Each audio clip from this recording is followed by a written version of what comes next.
ചലച്ചിത്ര അക്കാദമി ചെയർമാന്റെ ചുമതലയിൽ നിന്ന് മാറ്റിയതിൽ അഭിപ്രായം പറയാനില്ല എന്ന് പ്രേംകുമാർ. പെട്ടെന്നാണ് ഇങ്ങനെ ഒരു മാറ്റം. നമ്മൾ പ്രതീക്ഷിച്ചില്ല, താങ്കളും പ്രതീക്ഷിച്ചില്ല തോന്നുന്നു. അല്ല, ഇത് നേരത്തെ മുതലേ മാധ്യമങ്ങളിലെ കൂടെയൊക്കെ ഇങ്ങനെ അറിഞ്ഞു, അങ്ങനെ ഒരു പുനഃസംഘടന അവിടെ വരുന്നു എന്നുള്ളത്.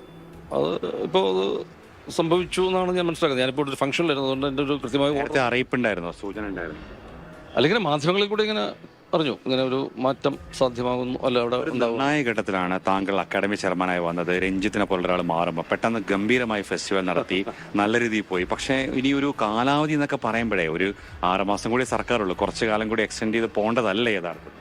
അല്ല, അതൊക്കെ സർക്കാരിൻ്റെ തീരുമാനമാണ്, സർക്കാരിൻ്റെയും പാർട്ടിയുടെയും ഒക്കെ തീരുമാനമാണ്. അത് അത്രയേ ഉള്ളൂ, വേറെ അതിനകത്ത് കാര്യമൊന്നുമില്ല. ഇപ്പം നമ്മൾ 2022 വൈസ് ചെയർമാനായിട്ട് നിയമിക്കുന്നത്. അത് കഴിഞ്ഞിട്ട് കഴിഞ്ഞ ഫെസ്റ്റിവലിന് മുമ്പായിട്ടാണ് ചെയർമാൻ്റെ ചുമതല നൽകിയത്. അതിപ്പോൾ ഒരു വർഷത്തിലധികമായി, 1 വർഷം 2-3 മാസമായിട്ടുണ്ട്. മേള നടത്തി നല്ല രീതിയിൽ. ഇപ്പോഴേ ഈ സമയം ഒരു പ്രധാനമാണ്. അതായത് അവാർഡ് പ്രഖ്യാപിക്കാൻ പോവുകയാണ്, ഒരു മേളയുടെ പണിപ്പുരയിലാണ്. അതിനിടയിൽ ഇങ്ങനെ ഒരു മാറ്റം ഒട്ടും പ്രതീക്ഷ അല്ല. അതാണ്, അതൊക്കെ ഗവൺമെന്റിന്റെ ഒരു അധികാരത്തിലുള്ളതാണ്. അതിനകത്ത് എനിക്ക് അഭിപ്രായമൊന്നും പറയാനില്ല.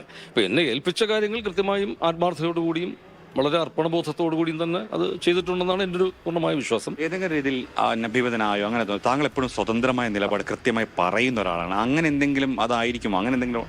അങ്ങനെയൊന്നും ഞാൻ കരുതുന്നില്ല. അത് അഭിപ്രായങ്ങൾ, ഒരു കലാകാരൻ എന്നുള്ള രീതിയിൽ നമ്മൾ പലപ്പോഴും നമ്മുടേതായ അഭിപ്രായങ്ങൾ സ്വതന്ത്രമായിട്ട് പറയാൻ ശ്രമിച്ചിട്ടുണ്ട്. അത് ഒന്നും അങ്ങനെ എന്തെങ്കിലും ഒരു ദോഷകരമായ അഭിപ്രായങ്ങളായിട്ടൊന്നും അങ്ങനെ ഒന്നും പറഞ്ഞിട്ടൊന്നുമില്ല. അതൊന്നുമില്ല. ഇത് ഗവൺമെന്റിന്റെ ഒരു തീരുമാനം, അതിനെ അംഗീകരിക്കുന്നു. അതുമല്ല, ഇപ്പോൾ പറഞ്ഞു കേൾക്കുന്ന പേരെന്ന് പറഞ്ഞാൽ വളരെ അന്താരാഷ്ട്ര പ്രശസ്തനായ ഒരു വ്യക്തിയാണ് ഇപ്പോൾ വരുന്നത്. അത് തീർച്ചയായിട്ടും ഇപ്പോൾ 30ാമത്തെ ഇന്റർനാഷണൽ ഫിലിം ഫെസ്റ്റിവൽ വരികയാണ്. അപ്പോൾ അതിന് ആ ഒരു തരത്തിൽ ഒരു വലിയ ഒരു ലോക നിലവാരത്തിലുള്ള ഒരു പ്രതിഭ വരിക, അതിൻ്റെ ഒരു നേതൃസ്ഥാനം ഏറ്റെടുക്കുക എന്ന് പറയുന്നത് ഒരു വലിയ കാര്യമാണ്. അത് സ്വാഗതം ചെയ്യുന്ന ഒരു കാര്യമാണ്. സൂചന തന്നൂടായിരുന്നോ ആർക്ക്? അല്ല, താങ്കൾക്കൊരു സൂചന എവിടെന്നെങ്കിലും കിട്ടേണ്ടതായിരുന്നില്ലേ? അല്ല, അത് എനിക്ക് അതിനെ കുറിച്ചൊന്നും അഭിപ്രായം പറയാനില്ല. എന്തായാലും വളരെയധികം താങ്ക് യു.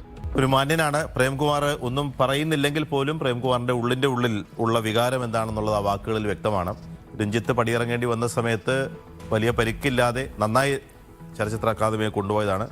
ഏറ്റവും പ്രധാനപ്പെട്ട സംശയം, ഭാഷാ സമരത്തെ അടക്കം അനുകൂലിച്ച് പ്രേംകുമാർ നടത്തിയ പല പ്രതികരണങ്ങളും പലർക്കും അദ്ദേഹത്തെ കടുത്ത ഇടത് രാഷ്ട്രീയം വെച്ച് പുലർത്തുമ്പോൾ തന്നെ അനഭിമതനാക്കിയോ എന്നുള്ളൊരു സംശയം കൂടിയാണ് കമലേഷിന്റെ ചോദ്യത്തിലും.